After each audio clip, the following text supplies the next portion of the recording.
Bonjour à tous, voici une vidéo sur le cerveau et la transmission nerveuse. Que se passe-t-il lorsqu'on vous lance une balle? Parfois les balles peuvent arriver très rapidement, et sans qu'on s'en rende compte, on arrive parfois à les rattraper, comme ce jeune garçon au bord du terrain. Qu'est-ce qui se passe en fait dans l'organisme pour expliquer ces gestes rapides pour récupérer par exemple une balle? Tout d'abord, vous devez comprendre qu'il y a la réception d'informations. L'organisme doit d'abord repérer dans son environnement ce qu'il se passe. Donc on va prendre l'exemple de la vision. Donc par exemple une bougie ou tous les objets autour de vous émettent de la lumière. Donc votre œil va capturer cette information. Donc la lumière va se diriger dans votre œil, qui est l'organe sensoriel qui permet de capter la lumière. En fait, au fond de l'œil, il y a une partie qui est nerveuse, qu'on appelle la rétine. Donc là vous allez le voir ici, la lumière va arriver au fond de l'œil, et la rétine va faire comme un écran de cinéma. Elle va recevoir cette lumière. Et dedans, dans cette rétine, vous avez des cellules qui vont capter la lumière et le transformer en message nerveux, qui va être de type électrique. Donc la lumière va être transformée, voilà, la lumière arrive, va être transformée en électricité, donc en message nerveux électrique, qui sera ensuite transmis. Et ça va être transmis vers où? Vers le cerveau.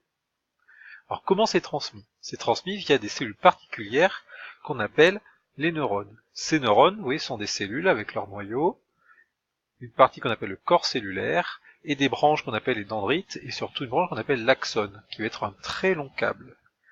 Donc ces neurones, leur rôle dans le corps, c'est de transmettre l'information électrique d'un organe à un autre et notamment vers le cerveau. Et donc vous voyez que quand les axones s'assemblent, ils vont faire comme un énorme câble électrique qu'on appelle le nerf. Donc quand vous avez un nerf, c'est un ensemble de milliers d'axones qui se rassemblent. Entre les différents neurones, il y a une zone qu'on appelle les synapses. C'est-à-dire qu'un neurone peut faire plusieurs centimètres de long. Par exemple, si vous avez un neurone qui part de votre petit orteil, il va pouvoir remonter jusqu'au bas de votre dos, et donc c'est un seul axone qui va faire toute votre jambe. Mais ensuite, il va transmettre cette information à une autre cellule, donc ça va passer de cellule en cellule, c'est ce qu'on appelle une synapse. Donc les synapses, ce sont des structures que vous allez voir sur l'écran, vous voyez entre les neurones qui transmettent l'électricité, donc là on les voit à l'écran. Donc ces synapses sont des structures qui ont à l'intérieur des éléments chimiques qu'on appelle des neurotransmetteurs et qui vont passer d'une cellule à une autre pour transmettre une information. Donc là, ces neurotransmetteurs, c'est de la chimie qui permet de transférer une information nerveuse vers un autre neurone. Donc qu'est-ce qui se passe au final quand on vous lance une balle? La balle ici va envoyer de la lumière vers votre œil, qui est composé de cellules sensorielles au niveau de la rétine.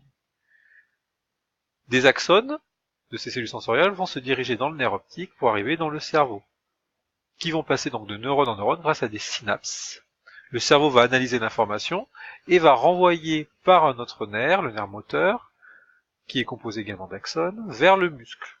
Le muscle, par exemple, de votre bras, composé de cellules musculaires, va recevoir l'information et du coup, vous allez faire bouger votre bras en conséquence et l'action va pouvoir avoir lieu. Donc, le système nerveux, vous voyez que c'est comme une chaîne qui va pouvoir agir très rapidement. C'est-à-dire qu'en quelques millisecondes, vous avez une information qui va partir d'une cellule sensorielle et arriver au lieu de l'action. Donc c'est un moyen très très rapide d'envoyer des informations. Donc en conclusion, le fait que le corps soit constitué d'éléments nerveux permet de faire passer une information rapidement, et ce qui permet de faire des gestes très rapides, notamment face à des réactions parfois un petit peu inattendues, ou ce qu'on appelle des réflexes par exemple.